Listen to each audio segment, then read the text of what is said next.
आज राज्य मंत्रिमंडळाची बैठक झाली आणि या मंत्रिमंडळाच्या बैठकीमध्ये एक मोठा निर्णय घेण्यात आला। तो म्हणजे अर्थातच शेतकरी कर्जमाफी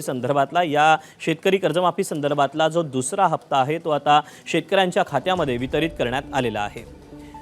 मुख्यमंत्री देवेंद्र फडणवीस यांच्या हस्ते कर्जमाफीच्या दुसऱ्या हप्त्याचं वितरण करण्यात आलं। दुसऱ्या टप्प्यात 6,36,000 पात्र शेतकऱ्यांना कर्जमाफीचा लाभ मिळाला। आतापर्यंत राज्यातील 12,58,000 शेतकऱ्यांच्या खात्यात कर्जमाफीची रक्कम जमा झाल्याची माहिती मुख्यमंत्र्यांनी दिली। कर्जाच्या ओझ्याखाली असलेल्या शेतकऱ्यांना सरकारकडून हा मोठा दिलासा मिळाला आहे।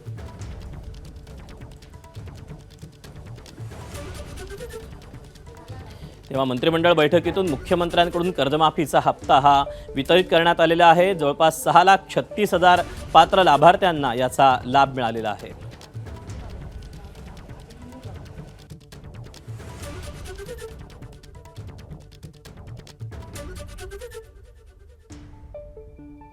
पुण्यश्लोक अहिल्यादेवी होळकर कर्जमाफी योजनेच्या अंतर्गत आज दुसऱ्या टप्प्याचे पैसे आपण रिलीज केले, ज्यामध्ये जवळपास 6,36,000 शेतकऱ्यांना 5,086 कोटी रुपये आज त्यांच्या खात्यामध्ये दिले आहेत।